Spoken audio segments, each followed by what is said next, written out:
Well, good morning, everyone, and welcome. Every day we rise is a great day to be alive, and welcome to the Portsmouth Coffee Talks morning show. I'm Slim, and we have host and guest host this morning. We have the Colonel, we have John, and we have Mark. Good morning, everybody. How you doing? Good morning, Good Slim. morning. Trust everyone had a great weekend, and so glad to be here. And hopefully, Leah will be here. She had a busy weekend as well with the Narcom activities. So you tend to sort of sleep in because she was from Tuesday all the way up until Sunday. She was busy with the alumni. So anyway, what a great weekend they had as well. But one thing I can say for my Dallas brothers up there, we didn't win or lose yesterday. That's a good thing. And like the John said, it was quite boring. Football was yesterday without our boys out there Yeah. doing something one way or the other. Even the haters were quiet yesterday. So what can you say? But anyway, welcome again, everybody, and we're here. And we're going to talk a little bit this morning about what's going on in the House of Representatives, or what's been going on, and the effects that it's really having on us. Um, any of you can start out if you want to about the process of last week leading up to that, and how unnecessary some of it was, in my opinion, and what we're facing going forward with all these different guys throwing their hat in the ring.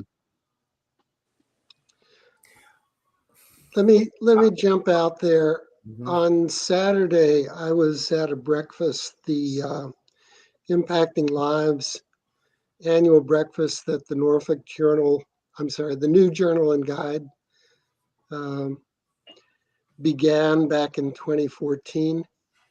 And in the room, with a large room, was our esteemed representative, Robert C. Scott.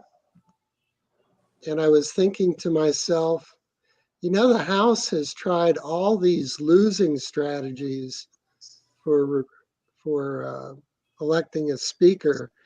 They could do far worse than to put our representative in that seat, but then that would bring some un, unwanted rationality into the process. So I guess they're not going to do it. No, that would make too much sense, right? Right. Mark, Yes, our sir. politics, our nation is too divided for to have that happen. To put, Hakeem Jeffries in the seat when the Republicans, who really don't care about America, to put somebody that cares about America into that seat. If you look at the major candidates that want to sit in the speaker's seat, they are election deniers. When I say election deniers, most of them have come out and said they object, and they'll beat around the bush. They says Pennsylvania and Arizona has problems, but they can't tell you where the problem and what the problem is with the vote counts and everything. Even though there is not a shred of evidence that something was wrong with that election counts in those two states. That's case one. And the only cases of people voting when either multiple voting or voting out of their own districts have been Republicans across this nation. Republicans. And then so when I say election deniers, you can say those election deniers are people that don't care about democracy. And those are the people that want to run this country. To put somebody that doesn't believe in democracy at the second most the second in line for the presidency, and that is un-American, dangerous for everybody here. And I'll follow up the last thing. The previous president, Mr. Rump himself, came out and told America and made the next and called the DA down in Atlanta and all people of color. He says, this is a statement he made, I am going to get those riggers. He's done it over and over again. That should be a clarion call to America that we really don't need to put somebody that's going to be the next.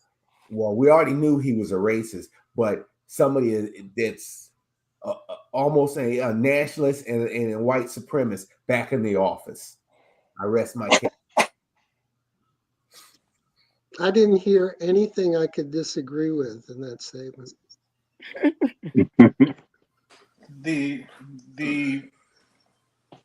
Jim Jordan caucus, that whole group is about chaos. So I don't even believe they're even trying to find somebody to run the country. Their whole idea, starting with Steve Bannon and Stephen and Stephen and the Miller, the gentleman that was the other gentleman that was in the White House with Trump. Steve Miller. Steve Miller. Steve Miller. You're talking about racists. You're talking about neo-Nazism. You're talking about all that sitting in the country, and it's as if our country doesn't believe this will happen to them, that it can't happen here, that we have these social and moral guide rails that are going to stop that. But I don't see that, and I don't see them. I don't see them wanting to even run the country. I mean, it's just a. I call it it's an S show. Every time you put it on, you don't expect anybody to win. You're just waiting for the train to crash. You're just waiting for you're just waiting. It's not, and they're not going to put Hakeem Jeffries in there. That's not going to happen. They're too worried about their position in life. Their job is to go there and represent us. But it seems like they want to go there and rule us more than represent us. They want to be the ones that tell us what we're going to do and how we're going to do it and when we're going to do it, and just accept it and like it. It's a real scary situation because they don't care. They'll burn the house down before they'll fix the house. And they were going to do that when Obama was in the house. Remember, they were willing to burn that house down to get that rigger out the house. Yeah. Yeah. Good morning, Leah. And Good morning. How are you? I'm just telling everybody, I know you had a long weekend again, a long week. So glad to see you here. But I want to ask you something because you mentioned on a previous show that every once in a while you'll watch Fox, the channel, and see what's happening. And I do too, but I can't watch it any more than about 5 or 10 minutes No, you don't watch it. before I have to go it. check my blood pressure and Mhm. make sure everything is okay. But I saw one time one of the hosts. Of course, you have those hosts like Hannity is going to stand with them and make excuses for them, no matter what they do. But I saw a few other hosts catching some of those Republicans in their own lives, Oh yeah. Yeah, and they, and they been just calling them out catch them in it. Yeah, catch them in it, and they'll stand back. They won't hammer them, but they're catching for the people to see. So even some of those people over that side, have to having some common sense interviews with those people, the Republicans on that side. Have you seen that as well? Yes, they have definitely been calling them out. Like you said, they're not hammering them, but they are questioning some of the statements and decisions that they're making, and that is a plus. Not be the Hannitys though. It's the almost normal folks on Fox. You don't have many of them, but you have a few on Fox who try to make a little bit of sense. Some of them have a conscience, that. Yes. Well, you know what? There's the other piece. They're not hammering. They need to hammer them, and they need to cut the mic. But they let them. Yes, they call them out in that little bit of way to see the difference of the lies that they're saying. But when they go so far as you have to cut the mic on them and say, "Oh, you just can't come out here and lie." It's not about what you're saying. You don't have that. What do they call it? This is the truth, or this is whatever they're saying. This is their way they want to talk about it. If they're lying, call them out if they're lying. But alternative facts. Yeah, alternative facts. But Johnny said one thing, he says they want to burn the house down. These Republicans or Confederates want to burn the house down. We are on this show. If they are allowed to come back in, freedom of speech and freedom of the press is gone. They have already come out and says we are going to actually, Mr. Rump has already said that he will put his Justice Department out there to prosecute anybody, basically anybody that says anything about him or the administration or something that he doesn't believe. So we have this show, and it goes off at what time? 7:30. At 8 o'clock, the FBI will be showing up at our door if they're back in office. We won't be able to say not one thing against them. Nazi Germany will return to America. I've said it. Well, Steve Bannon said that his ultimate goal was to destroy democracy. Yes. And that has been his ultimate goal, even when the other guy was in office. And the other guy is not concerned about democracy at all. He wants to become the king of America. He wants to become the Kim Jong-un of America. He wants to rule for a lifetime. And that is the scary factor, as well as the people that he will bring with him should he get back into office. So it is really a frightening situation that we're in. And as much now he's even, deciding on trying to make the decision as who's going to become Speaker of the House.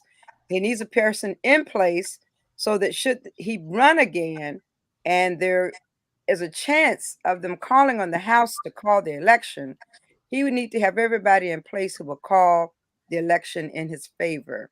So it is definitely not a democratic process that he's looking for. He's looking for a process that will knight him king of America. And we don't have kings. We fought against that a long time ago. Well, we will have a king if he is reelected. He will never leave the White House, and they will let him be king. They will destroy democracy, and then he will put one of his children in as his successor when he passes on, and will be like the King Charles. They'll have all the military line up, and they'll bury him somewhere in some dirt, muddy swamp, and that ruling party or the ruling Trumps will be right there. And that's all we will have. We will not have another free election in this country. Not for the presidency. Yeah, it's good for us to talk about, but what do we need to be doing? Because they are already showing themselves, like last week. And then I think today, what they call their meetings, they have a family meeting.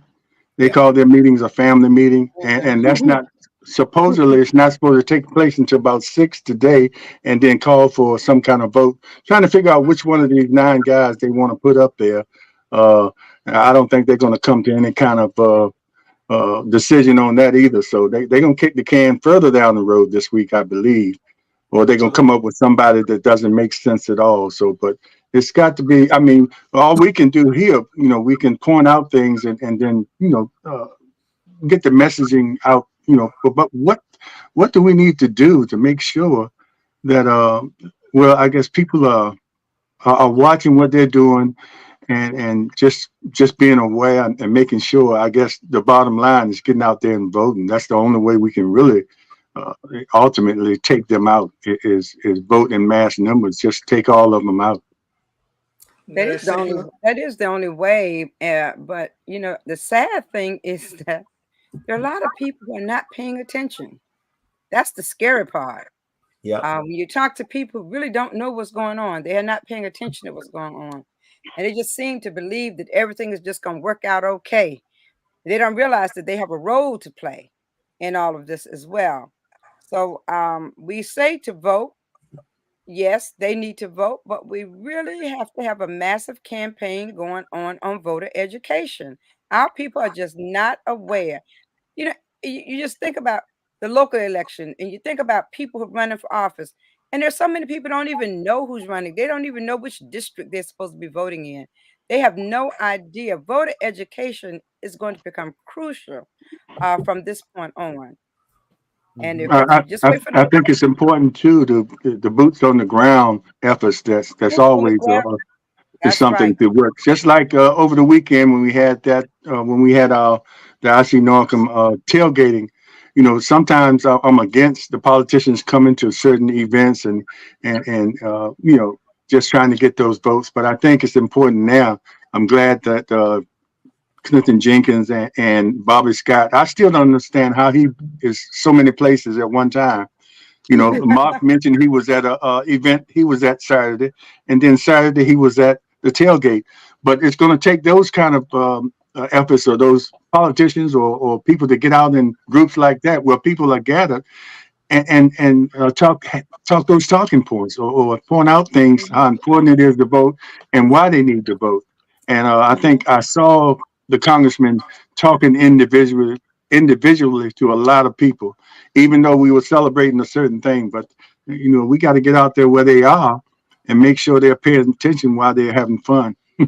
Mm-hmm. Well, you know what? That's important. And you talk about Bobby Scott being everywhere, all at the same time. But that's part of his job, or if he wants to stay in office, is Yeah, public. yeah, I agree. But I hold him to account that he's still not doing enough. He is not vocal. You don't see him on TV or on the radio or making speeches and telling the people that, you know, he's taking care of himself, but you don't see him going out and talking about the dangers that we face, even locally. Look at the commercials that popped up recently by Emily Brewer, Green Hall, and Diggs. They have reached back to a dark time in the first Bush administration when they put these black and white photos, Mm-hmm. talk Mm-hmm. about their opponents as child abusers and Angry black men. Oh, I can't take that. black Angry men. black man, you know. And not supporting police enforcement, police departments, and letting cocaine dealers out there, and even showing a picture of somebody else, but it makes it look like they were their opponents isn't supposed to be there, and just lying. Those people should not be anywhere in public office. And if we don't stop them, even at the local level or at the state level, we are in trouble. People need to wake up. Yeah, I have to push back a little bit. Have to push back a little bit on your statement about Bobby Scott not doing enough, and he's just doing enough. I think he's doing. Let me finish.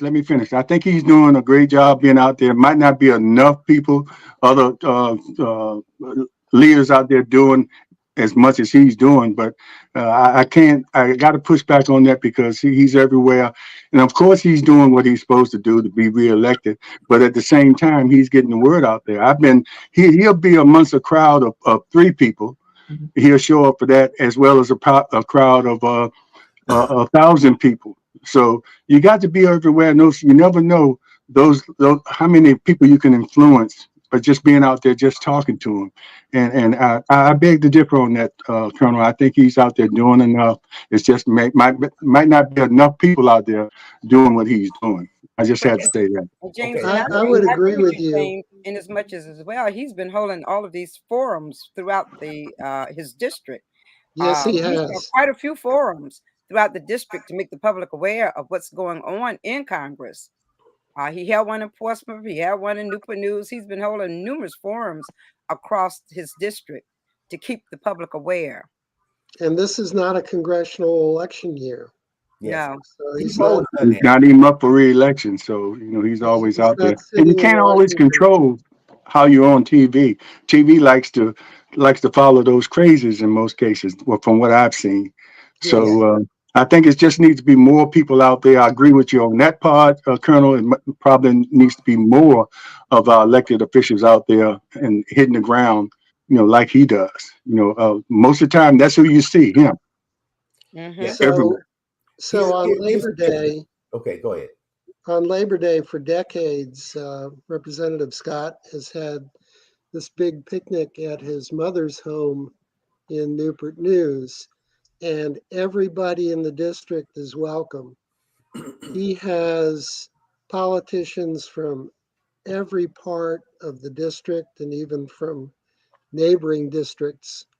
And at the near the end of the picnic, everybody who's running for office or who holds office who has come gets to introduce him or herself and talk about why this particular election cycle is important. Again, that's an open party. If you live in the 3rd district, you're welcome to come. So that's one of the most democratic, small d democratic gatherings that I have seen, and it's been going on since early in his electoral career.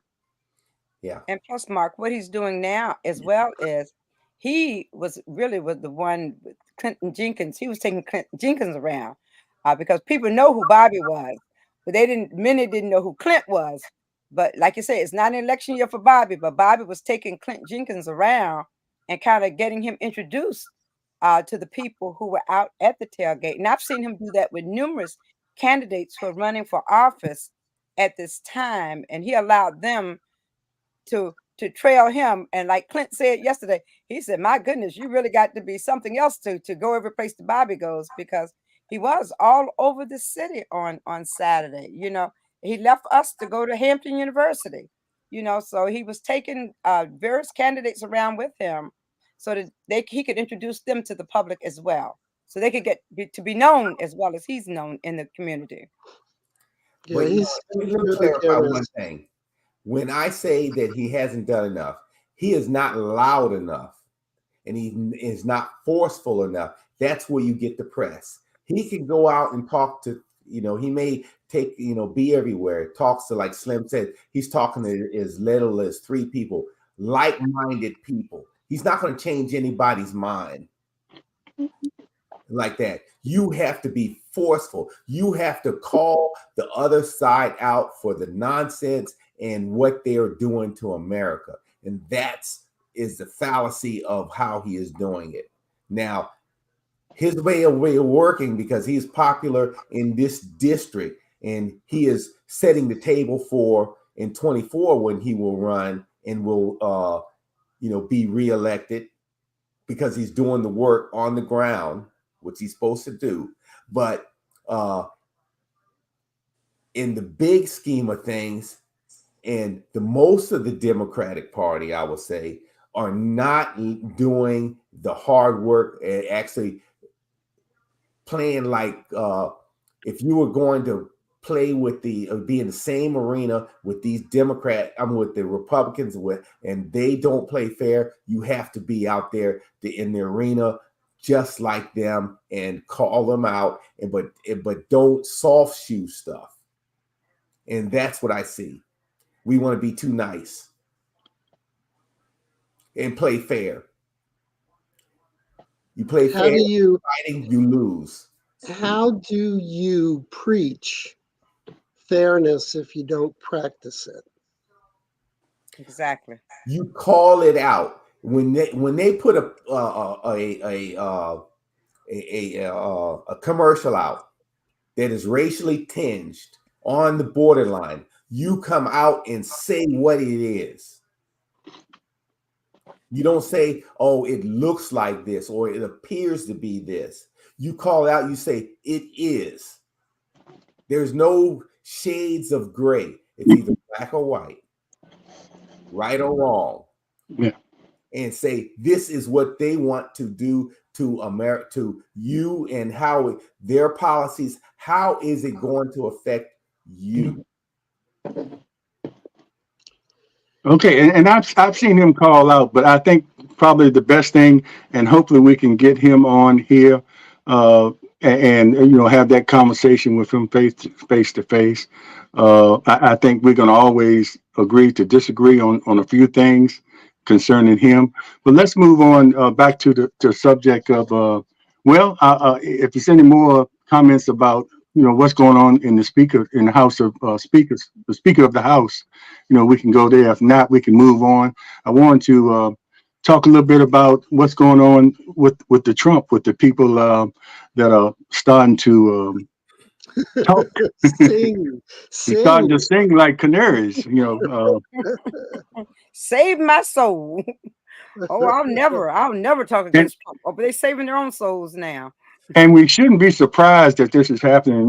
Once they realize, oh, this is for real. Hmm. I could go to jail, as opposed to having probation and having Trump mad at me. I'll take that plea deal. The Yeah. less likely it is that he will be in the top job and wielding pardons for the people who have covered for him, the more likely it is that we're going to hear stories that he doesn't want to come out. Exactly. Exactly. Well, Mark, you're correct. But the stories you don't want to hear come out. But the real key is, will they in the court of law, when they swear on the Bible and says, I will, tell the truth, nothing but the truth or whatever, will they say the right stuff? You saw where his accountant in New York City soft shoe it, and they need to pull his deal away. And that's what needs to happen. If they can say, okay, I plead for whatever, they gave him probation. I can't think of her name. Gave her 7 years of probation, but get her to the court, not in Georgia, but put her in the feds. And the minute she says something wrong, pull that and says 7 years of probation is 7 years in the pen, in the federal pen. Yeah, you're talking about Sidney Powell. Yes, Sidney Powell. They can say all they want and get a sweetheart deal out here. But what really counts, if they sing in the court of law. Out here in the public, they can say whatever they want, but because it doesn't count. Well, usually in one of those proffers, when they do a proffer, she's not going to be allowed to plead the fifth on the proffer. She can't say I'm plead the fifth. She's got to be willing to testify, and you've already deposed her. You already know the questions you're going to ask her. Exactly. She already knows. She has a hint of what the questions are. She's not going to know it all. And then when she gets on the stand, of course, they'll ask the questions. The biggest part of that is that Sydney was in the room where it happened. She knew. See, Weisselberg, he pleaded the fifth because Weisselberg knew that he was so entangled in those finances. It was probably going to be easier for him to go to jail than lose everything he got. I think when they go after Trump, first you get Trump by getting his money. You get his wealth. You get his brand name. You take that away from him, and then that humiliates him.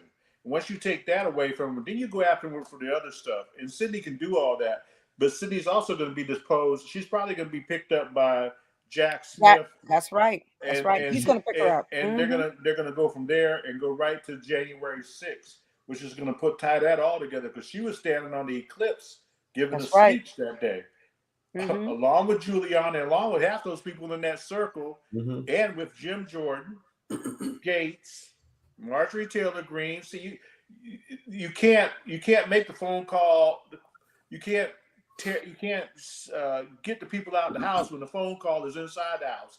The boogeyman is in the house. So it's hard John, to get them, and that's why they're all running around like little rats with their heads cut off, because they know that they're all intertwined in this Trump mess. Yeah. John, you make a really important point about the money, because if the court takes $250 million out of the Trump empire with all the inflated figures that they have been passing around and trumpeting, no pun intended, over the years, he doesn't have the wherewithal to get that back. All his money came from Daddy Trump, who was the financial mastermind. And he's been living on Daddy Trump's money all his life. And he acts as though he's the guy who has done all these business deals, but he's the beneficiary. He inherited his money and he's been squandering it. Yeah, if you can give me $300 million, I could probably do a lot of stuff with it and become a millionaire too. But when they go after not only his money, and this goes back to Fox News, I wanted to say this when we were talking about Fox. Fox has brought some people on board to make them look like their news company. But when you get hit by a Yeah. multi-million-dollar lawsuit from Dominion, and you've got 5 or 6 other lawsuits, and your people have gotten fired and people have quit, like Ailes, then you try to make yourself look good. The thing with Trump is not only they're going after his money, but it's going to be disgorgement of assets. So when they say disgorgement, that means that everything that money touched and bought has got to go. So if you made $250 million, and with that $250 million, you bought 17 properties, guess what? We're going to disgorge those because those are ill-gotten gains that you should have never gotten. He can lose his whole empire by that one young lady. And that would sitting run back there him waiting. completely crazy. Do you hear me? He would lose his ever-loving mind when that takes place. We wouldn't have to worry about him being president.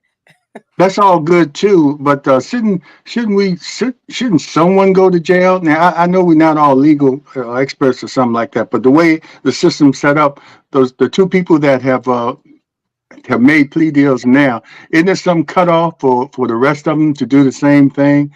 You can't just have it out there for all of them to decide at some point they want to do the same thing. Is it some cutoff? Because somebody has to go to jail. It doesn't go that way. For all these things to happen. The deals get worse as time goes on. Okay. And the deals go away because eventually I'm going to get the answer I want. Once I got the answer I want, I don't need you. Yeah. Yeah. You can cut a plea deal up until the judgment time. Go to court, have everything. You cut a deal just before the jury comes back. Yeah. And so there is no time limit on that. And the other thing, when I was saying about soft shoeing and when they get the people before the court of law, look at what Weiselberg did. He said the difference in the 10,000 square feet is a rounding error. Rounding error. Now, I would pull his deal right then. Yeah. He should be not back in the jail down there in Rikers in his own cell in his own wing or whatever. You put him in the Rikers with the rest treat him as like the rest of the prisoners down there. He'll wake up. It would be interesting to see what the redirect was from the lawyer at the time, from the attorney, from the prosecutor, because as soon as he said rounding error, I probably would have asked him, well, sir, I didn't see that rounding error on, property B. Mm-hmm. Did you use the same? Did you use the same accountants? How do you figure that? He come out his butt with whatever he wants to come out with. It's just how well are they train. You're right. He's not scared to go to jail. He's not scared because he'll lose so much. You remember Bernie Madoff? Yeah. Okay. You remember how he lost everything. His wife lost everything. The children lost everything. The family became nothing. That's what I see going. That's what I want to see happen to Trump. And I want him to go somewhere. They're not going to send him to jail. They may put him on Fort Meade somewhere where they put him like locked on an island, like a desert island. He's not going to go to Guantanamo. Yeah, he's not going to go to I doubt if he ever go see time inside a prison, but they do like home arrest or something. But just get him out of our face because he's been in our face for year after year after year after year. Well, you know what? And he has had, we're talking about sweetheart deals. He's getting a sweetheart deal with all of these prosecutions. Now, remember that we talked about the prosecution up in New York. Letitia James has him dead to rights, and that is a civil trial. Yes, they're going after his money, but with that, it needs to be a simultaneous trial on the federal and state charging for income tax evasion, and do it so he could do real time. Yeah. Because they already have his taxes, and they're proven in the civil court that he's lying and did all this. When it's time to pay taxes, he deflated things, and when it's time to get a loan, it's inflated. And everything is in his documents in his IRS and the tax returns have been LLCs guided by other LLCs and other LLCs, and everything is hidden and pays no taxes. Something is wrong with that picture. So go after him for income tax evasion. And they they had one guy during his presidency. They were supposed to audit the president's taxes. They had one guy that wasn't even really qualified to do his taxes. And then they saying, basically they whispered to him, if they really looked at it, that was it. Why hasn't he been audited by the IRS? You bring a team of a dozen accountants in there, fairness, like they would do anybody in America, and audit those things. And soon as they get done, look what is wrong. And you have an attorney, a prosecutor sitting right outside the door and running him down to look at, put an indictment on him like anybody else, because justice is supposed to be blind. Justice is supposed to be equal, except when it comes to the most untouchable guy in this country, who is most of the people in this country is scared of. Yeah, I thought it was Elliot Ness, but it's turned out to be Donald Trump. You went way back on us. In some ways, this is like going after the mob. Yeah. So when the representative, That's what the colonel calls him. Yeah. The mob. He is mob. When the representative of our neighboring district, Representative Kiggins, gets death threats from Trump acolytes for refusing to vote for Jordan as Speaker of the House. Mm-hmm. That's right up there with a horse head in the bed. It is. Mm-hmm. Yeah. Yeah, and she just got there. She hadn't been there too long. And they did nothing either. Let me put that out there. Nothing. Yep, we hadn't heard much. Just for a second, I want to sort of take us to a local issue here. And Mark, I want you to chime in first on this because you keep up with the details of what's going on. I believe the regional jail board has voted to close down the regional jail, which will open up an opportunity for us to finally get the jail off the waterfront if they make the right decisions going forward. So what do you think? And you've been following this for years. So what do you think and what kind of direction you think the city should go as far as the regional jail now being available? My question is whether we have the financial wherewithal to go it alone, because the building itself can house a population of 1,300. And, Portsmouth's prison population is much smaller than that. I would say that 300 would be a large number. Certainly, it's superior. It has facilities that are far more modern, including there's a clinic there, I believe, for low impact treatments for those who are incarcerated. You're not going to do heart surgery there. Mm-hmm. but it depends on what the state of maintenance is in those particular facilities. But you also have to have a use for the rest of the building. You've got to heat and cool. You've got to provide water. So it needs to be looked at carefully.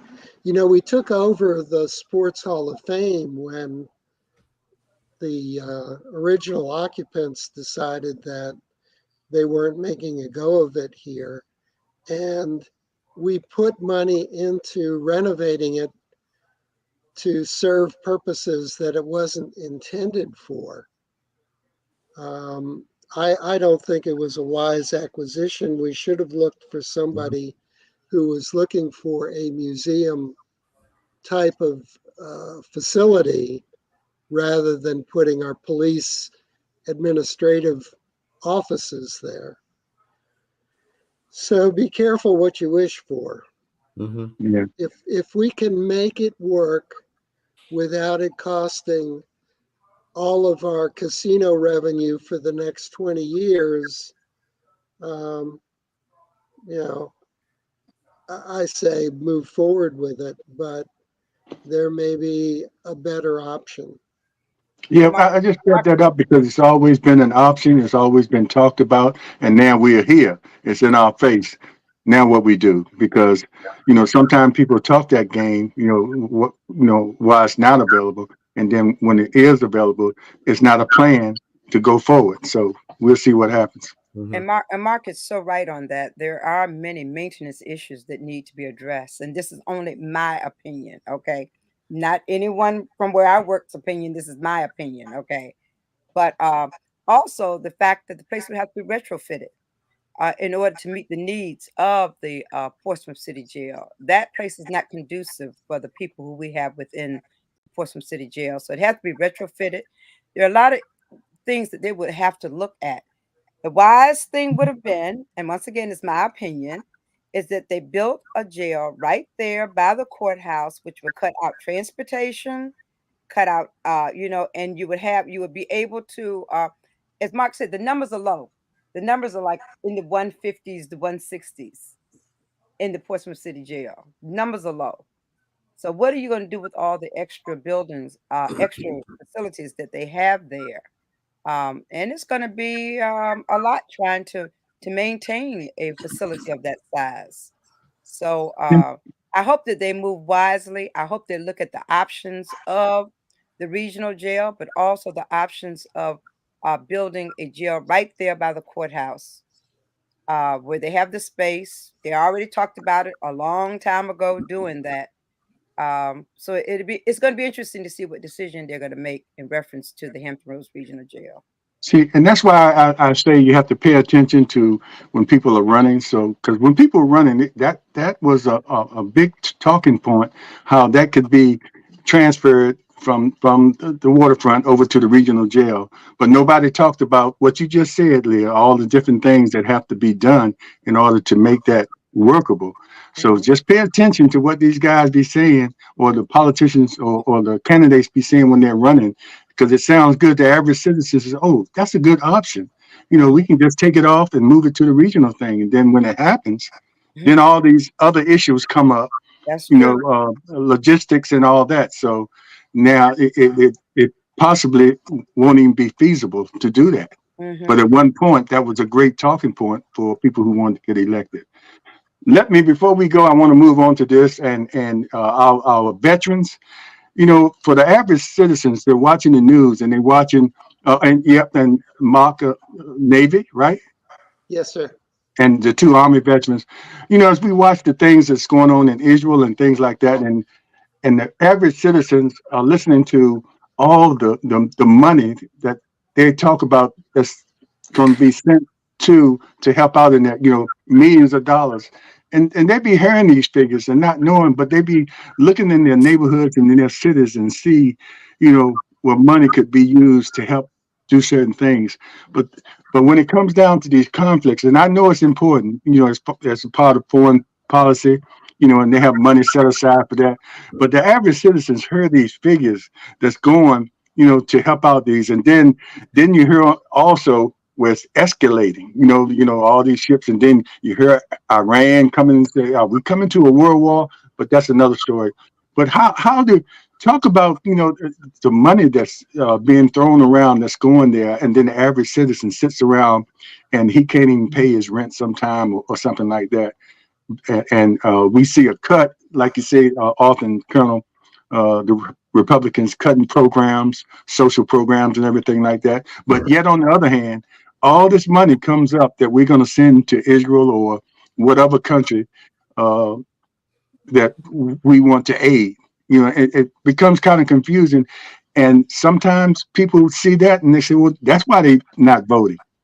Because what difference does it make if I voted if you all can't help me in my community, but you can help people abroad with all this billions of dollars, billions.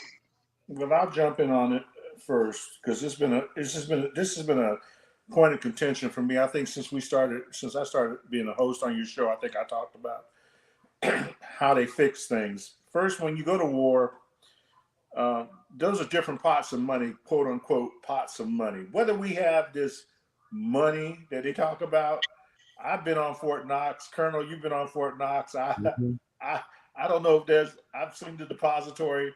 I don't know if there's that much gold in the world sitting in that depository. So really, I think it's more of a cryptocurrency game. It's just it's a numbers game. It's a matrix. When I say that, I say it to say this: if we spend when we went to war, when we went to Afghanistan, went to Iraq, we buried stuff in the desert before we left. Colonel, you remember? Yeah. They dug holes and dropped stuff in pre-positioned holes just in case we had to come back. They took GPS shots of it and said, "Hey, this is where your connexes are in the dirt," because they didn't want to bring it back to the States. When we left Afghanistan, they didn't have time to do that, so they just left the equipment in place, and then Taliban got it. Multi billions of dollars worth of equipment. Now, you want to fix Medicare or Medicaid, school systems, public schooling. You only have to take one of those wars. You don't even have to take half of that money that they use for that war. But if we fix that, then there's no reason for us to have the Republicans and Democrats fighting each other. There's not going to be these social issues. There's not going to be these questions that people like you have about where's our money? Why are we doing for somebody else when they're not doing for us?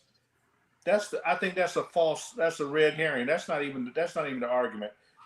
That money's going to go to war. There's always going to be war because there's going to be Halliburtons. There's going to be Sperry Rands. There are going to be people that make money. When Eisenhower said the military-industrial complex, that is actually what it is. Mm-hmm. We built machines in Afghanistan that couldn't work that we used in Iraq. Built them for Afghanistan, and they weren't any good in Afghanistan. The MRAPs, they weren't any good on the roads. They couldn't go down the roads. But each one of those MRAPs was like $20 million. So they said, okay, well, we'll get somebody else to build another one. And they kept moving new equipment over there, knowing that we're not going to use that equipment. It's just going to sit back there in the motor pool. That $20 million could have gone to feed a whole bunch of food lunches. They blew the thing up. So I think that, yeah, there's going to be poor people because that's the way this society is set up. There's going to be the have and have-nots because it's the way the society is set up. And there's going to be the people that are going to be looked down on, and there's going to be people that think they're better than other people because that's the way the society is set up. But they could fix it at any moment they wanted to. They can move, quote unquote, that money to any program they wanted to. We're the only country that doesn't have public health care. We don't have a nationalized system of a free world. Everybody else does. Everybody else does. Think about it. Why? We think like we can't. True. Don't want to. Yes. And, that pot of money, we have everything we call domestic spending. And then we all have the programs that are automatic spending, Social Security, Medicare, Medicaid, and other programs that need to be funded every time. And then we have the DOD budget. And when they say they want to cut the third of the big pots that they want to do is cut the domestic spending, meaning Medicare, Social Security, and some of the programs that help with food assistance, education, anything for the people, roads, healthcare, whatever. They'll cut that. But they want to raise the DoD budget because I can build one, just not in Afghanistan and Iraq, what Johnny was talking about, but I can build a building in my district or that base what's in my district that nobody's going to use. And I bring some jobs. I spent some money in my district. That's what the representatives and senators do. But then when we want to address what's happening overseas, Israel and Ukraine, both of them are in, well, especially Ukraine is in our national interest. How did we get here?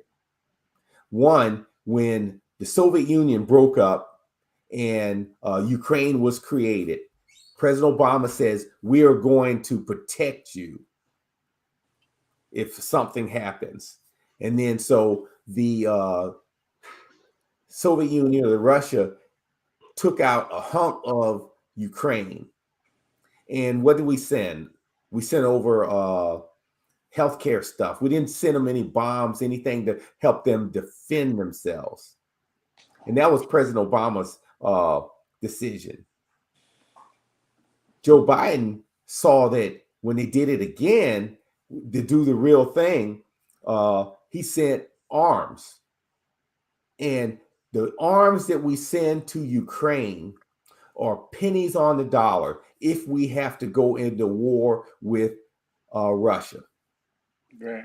Why not give them everything they need? Everything they need, because they are wiping out, even though they're getting these prisoners, kids out to prison and running them up like they're in World War I and just mowing these Russians down. But every Russian that is killed, I hate to say every Russian is killed, is another Russian that we won't have to kill, because once if they take Ukraine and Putin has already said, Poland, you're next, and some of these other NATO countries are next. When they set foot in those countries, Article 5 is instituted, meaning we have to put boots on the ground and get in a shooting war with Russia. Why not? Just the wise thing. Why not stop them right now? Inflict as much damage on them, because the Ukraine army and military has knocked out almost a third to half of the combat power of the Russian military. That is a wise, very wise investment. Pennies on the dollar. And no human life and no American lives. Yes. So, except for the special ops people and the support people that are sitting there. Yes. So yeah, here's the other thing, Johnny. And those Republicans that says, I need to cut it, I want to go against the Ukraine, giving more aid to Ukraine, or echoing Mr. Rump, President Rump, and they are just to and also aiding and abetting Russia. They don't care about democracy.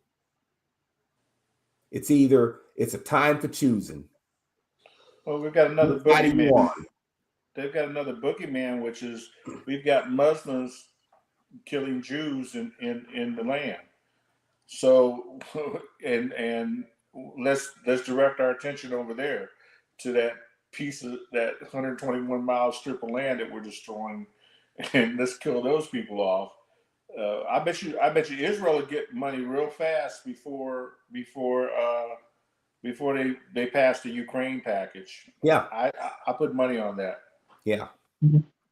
So can any of the? Oh, go ahead, Mark. Go ahead, Mark. Yeah, here's the unreality of the situation. So, as many lives as were lost in Israel, right now the body count in Gaza for whoever is there, I don't know how you count them as Palestinian Americans, Palestinian hyphenated whatever else, and the people who actually lived there to begin with. It's more than double what the count of lives lost in Israel.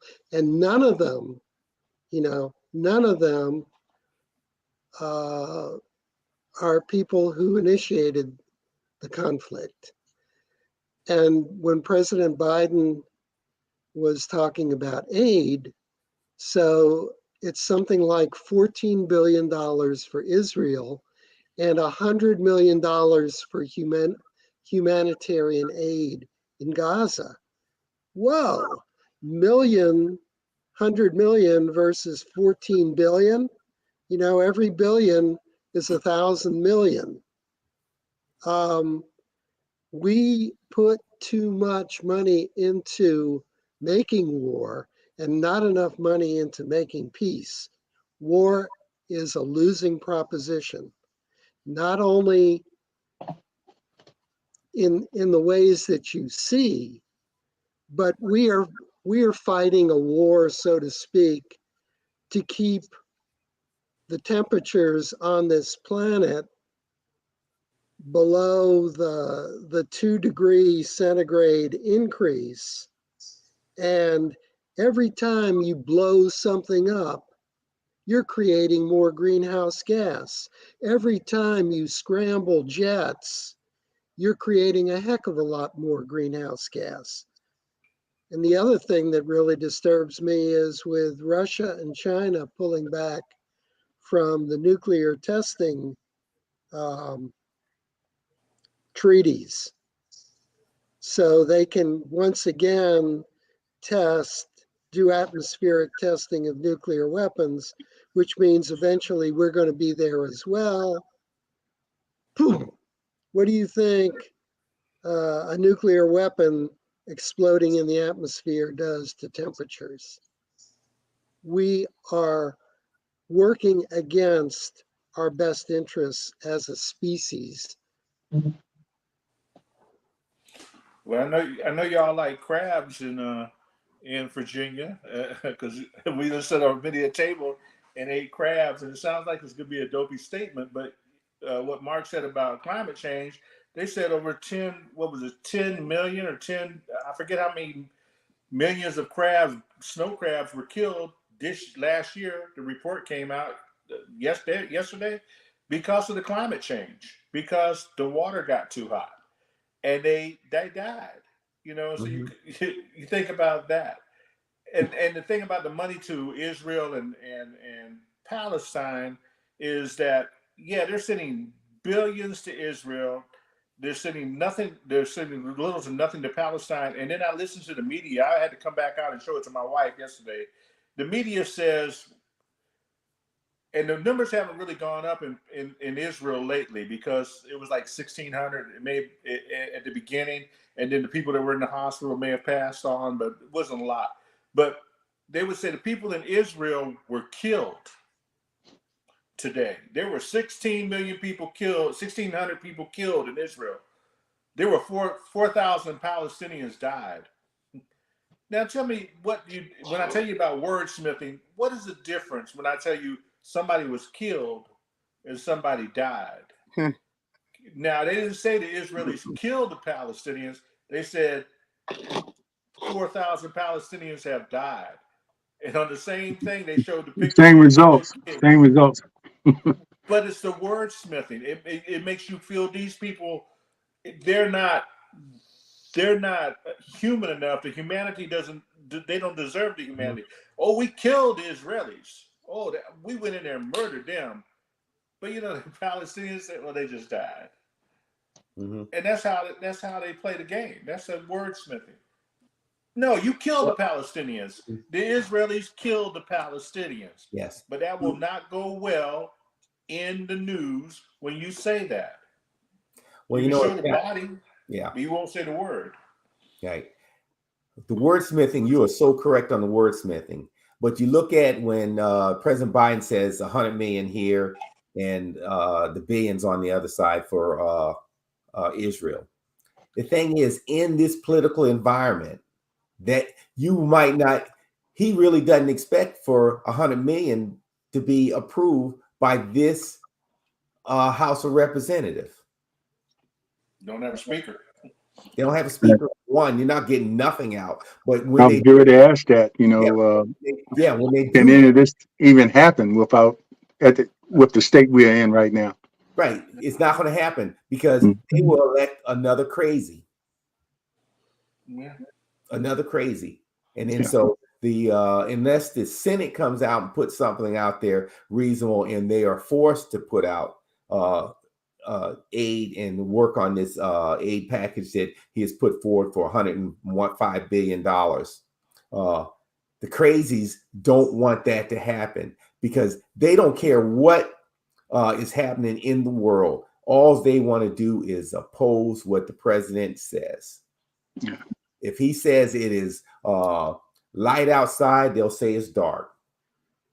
If it's raining, it is. If it's clear outside, it is raining. They will do the exact opposite.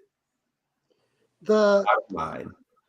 the really mind-boggling aspect of all of this is that it took 8 votes in the House of Representatives to bring down the last speaker in a body of 435 representatives. I mean, That's not democracy. what happened to majority rule? Yeah. This is a minority of a minority of a minority. Mhm. Right. And they tried to frame it onto the Democrats so smoothly, saying the 8 votes plus the 212 or 202 or whatever Democrats got together and put him out. Well, no, because you had your own speaker, we had our speaker, we voted for our speaker. You're supposed to vote for your speaker. But that was Jim Jordan giving up that right, because Jim Jordan gave them the gun. It's sort of like Hamilton. He gave them the gun, he gave them the bullet, he told them the time and the place to meet, and all they did is say, okay, we're going to meet you over there in Jersey and stand there and wait because we're going to shoot you. And that's what they did. I mean, you just don't give anybody that kind of power. Not my dumbest private wouldn't have gave nobody that kind of power to say, okay, I want to be in charge, but you get rid of me anytime you want to. He I'm didn't, good. he didn't think they would do it, and that was the plan the whole time. He knew they was going to do it. He didn't know. That's why he Yeah. had to go 15 rounds. Okay. He knew they were Yeah. going to do it. Yep. He wasn't. He's not a leader. He was never a leader. That's why they didn't want him the first 14 rounds. But anyway, we'll close out, and thanks to our veterans for answering that last question. I knew it was going to be some substance, that what you all told us, and it's going to be more discussion about that. And thanks, Mark, for bringing in the climate control aspect as opposed as connection with war. How that can happen, but it's a lot of other things that factor into that. But anyway, we want to thank you for watching. And as you can see going across the screen, if you want to support us, the information is there for you to support us. And we also, if you're watching on Facebook, please share and like, and as well as on YouTube, share and especially subscribe and tell your friends about us. And make sure you tune in, because what you get here, as the Colonel would say, you don't get anywhere else. You get opinions and fact. So I want to thank everybody for coming up and waking up this morning. Any last comments from the host before we sign off today? I do. I have one statement to make. Sure. COVID is still here. It may not be a pandemic, but people don't know. If you can look up the USA facts from CDC, 1,659 people are dying every day in America. Every day. And you look at you could have gotten COVID tests in the mail, but the Republicans have cut off all the money for COVID testing or free testing across America, and also free COVID vaccines. That tells you what they care about as far as saying no to everything that is right in this country.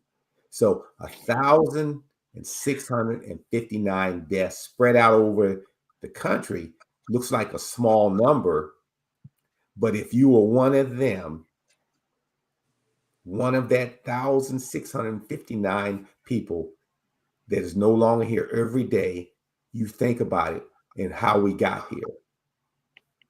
And thanks, Colonel. And I think everybody, if you think about it over the weekend, I think all of us have been told by somebody that we know that they had COVID. You might have asked them, how come you weren't at this event? Oh, I had to stay away because I had COVID. So I think all of us are experiencing people that are catching it, or if we hadn't gotten it ourselves. So it's real. It's out there. But, Mark? Yeah, I got it coming back from vacation in August, and I had been vaccinated with everything that they had at the time. Fortunately, it was like a bad cold for both me and my wife. But, they told us that getting COVID won't stop you from getting COVID again. Right. Yeah. Well, my concern, go ahead. I'm sorry. Go ahead, John. Well, I want to know. I just went and got my COVID test last Saturday. I want to know. I think that they are putting out more COVID vaccines. You can go to the government website. You can get 4 because I got 4 maybe 2 weeks ago. What they did is they extended the expiration dates on the old ones they had. Mm-hmm. And there's a list of the old expiration dates on there. You can go online and look at it. So you may have some already in your house. You thought they were expired, but they're not expired. Now, as far as how you get the money, I have insurance and I have Medicare, so I don't know, but I didn't pay anything for the COVID shot. I got a COVID, and the flu season is out. Mm-hmm. So flu and cold right now, COVID. So, and I'll say this last thing. And Leah, did you have anything you want to? No, I just want to say to all of those who attended the IC Norcom weekend, thank you so very much for showing up, for showing the love, for showing the unity. It was a beautiful affair to see people from all generations out there together, just loving on each other, having a good time. You didn't smell any pot, you didn't see any alcohol drinking. You just saw people eating and enjoying each other. So thank you for coming out. Thank you for supporting the IC Norcom family. And we love each and every one of you. I think I smelled the look. Well, that's okay. I didn't smell any pot, James, out there. Did you Anyway, see the bitch? Yeah, I still remember what it smells like. But anyway, it was a fun time for all. Emphasis on fun. I just wanted to say I'm a member of this Portsmouth Advisory Council for the Portsmouth Health Department. I'm on there with some other experts, and they just wanted some community people up there. And the last meeting we had, they were talking about different issues that's coming up, and we're going to publicize it soon in the city of Portsmouth. One of my questions to them was, the study of the long-term effects of getting COVID. We talk about, all of us, I think, up here have had COVID at one point or another. But the issue is, the people that get it and then later on down the road suffering the long-term effects of it. And how is the study going as far as that, and how do you treat that or deal with that? Because we don't know a lot. Well, at least I don't know a lot about it. But how can that affect, especially someone like myself that is compromised already? So hopefully we'll be looking at that. And as we talk about being careful about COVID, let's make sure we are aware of the long-term effects and what are the symptoms and what we need to do to protect ourselves down the road. Even if you don't get it anymore, it might be still circulating in your body and affecting your system. So, all right. Thanks again, everybody. And we appreciate you. And we'll see you next time. We'll see you Thursday to be announced of what we have guests or do another host panel. It's always something to talk about. It's always something to share with our public as far as our opinions and our expert opinions. So thanks again. We appreciate you, and be aware, be informed, and most of all, be involved. Get out there and vote. Take care. We'll see you next time. Good night, Bye-bye. folks. Goodbye, folks. You still on the I'm worn different out. time? I'm totally worn out. But anyway, All right. Take care.